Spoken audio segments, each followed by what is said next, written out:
standing in front of Addison Blockhouse. I'm at the Addison Blockhouse State Historic Site. Before we go into the history and everything about this place, I've been wanting to come out here for over a year now since I first found out about it. It was initially inaccessible, legally, I should say.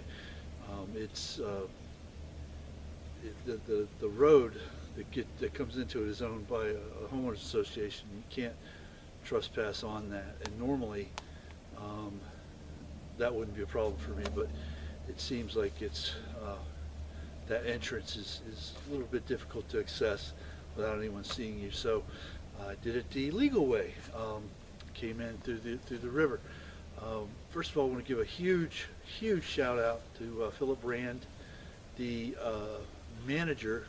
park manager of Tomoka State Park, which is right around the corner here.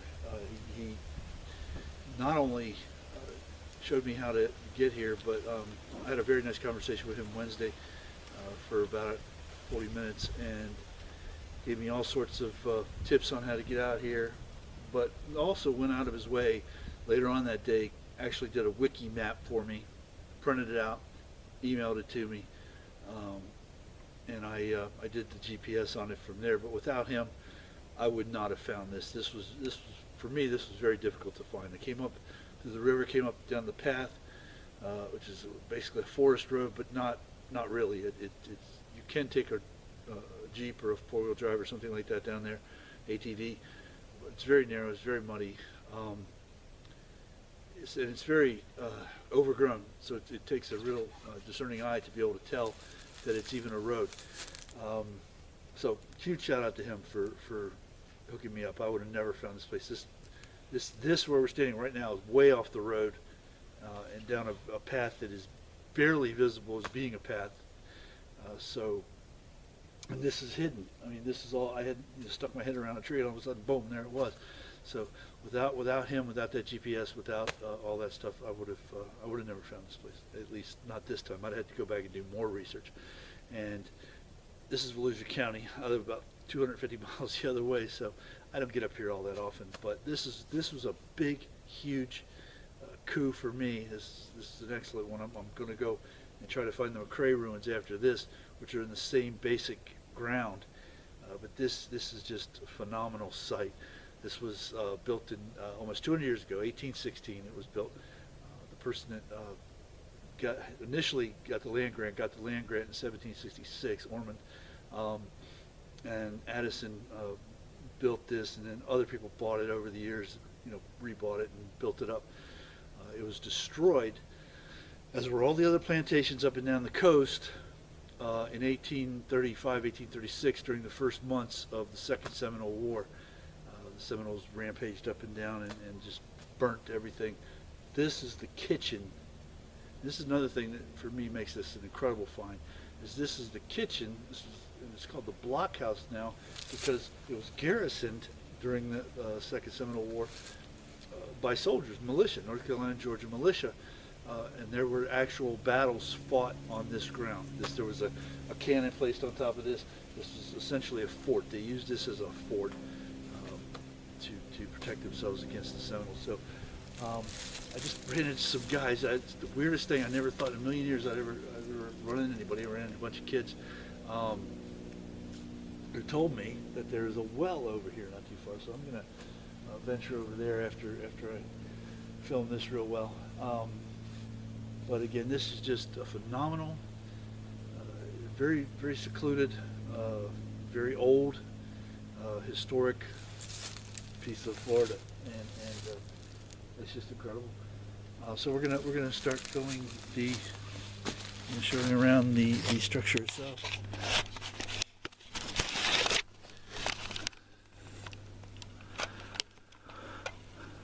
They've the park people the rangers have placed this canopy over it to protect it from the elements. But you can see here, there's all sorts of coquina blocks strewn about the place.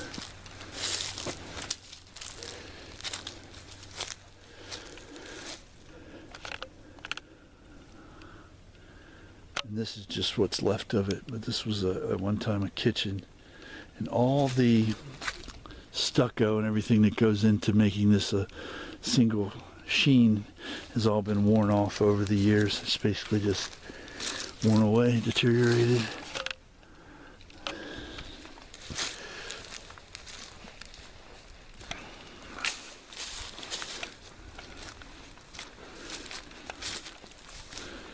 They buttressed this wall here with this, it's like 6x6s.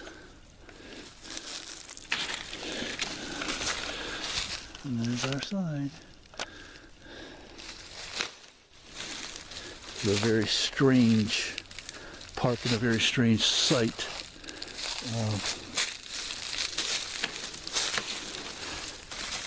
It's a public facility, but it's not.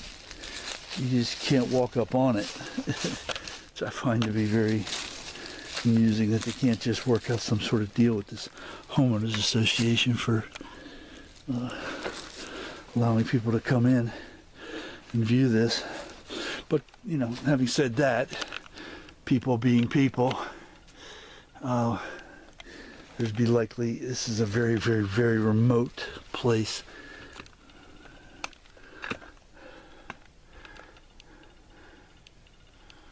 And there's no one out here, there's no one patrolling it. If you wanted to do damage to it, you could very easily do damage to it. Obviously, this is the fireplace. These blocks would have extended over in the arch here. And then whatever is left of that is fallen down here. This area was not, after the war, it was not re-inhabited, if you will.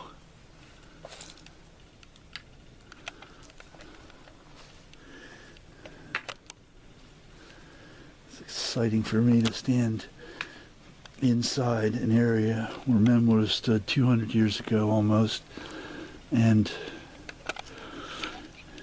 defended themselves against these attacks. They would have sent men out for provisions and things of that nature, and oftentimes those men were attacked, some were killed. A lot of people don't know that the Seminole Wars, the 3 wars fought against the Seminoles, were the costliest in terms of lives and money of all the other Indian wars combined, which that's quite a statement. That is quite a statement.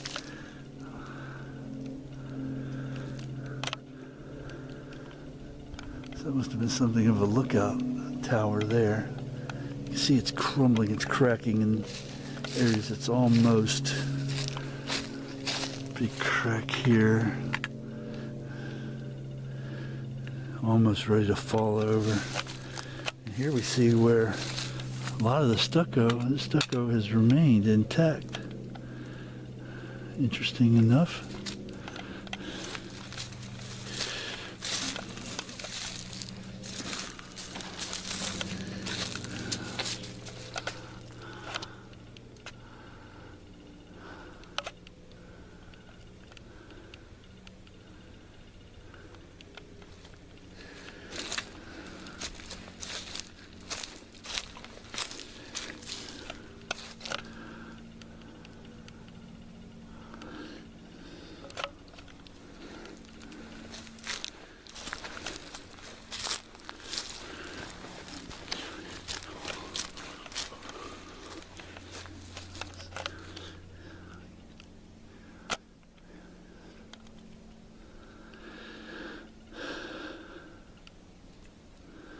Amazing find.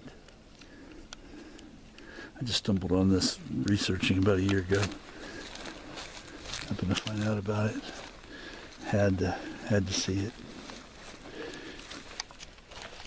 Had to have it, as it were.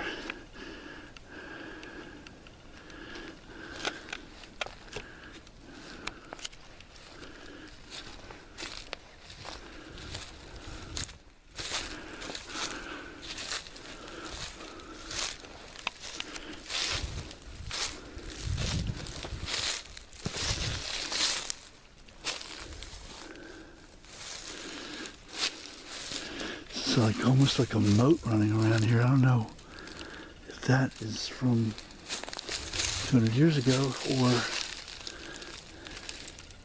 just now, but all this ground right here is all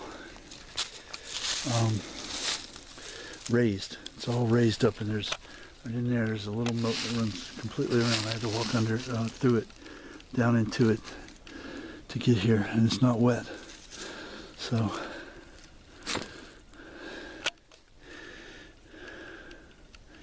phenomenal, absolutely phenomenal.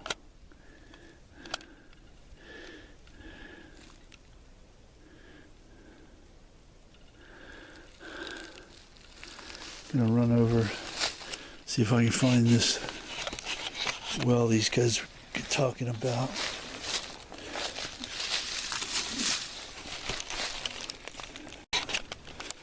Okay, we're about 30 yards from the building, and true to their word, sure enough, here is a well.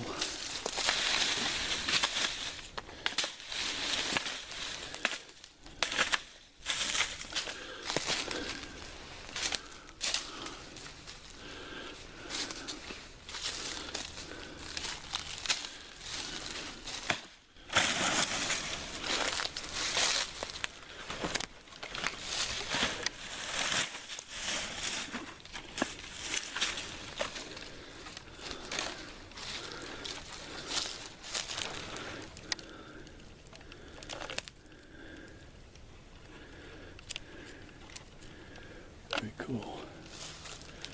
Very, very cool.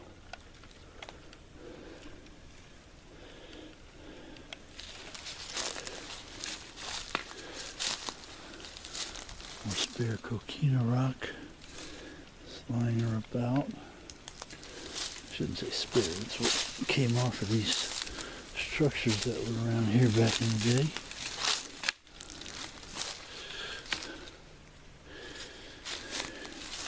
There's a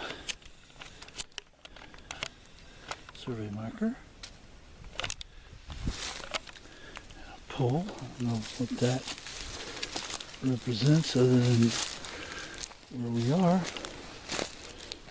marking exactly where we are. Should be cool to find some graves around here, but they're here for sure. Maybe marked, maybe unmarked, but I bet you they're here. Alright, we're going to head on over to see can we find McCrae's ruins, plantation ruins.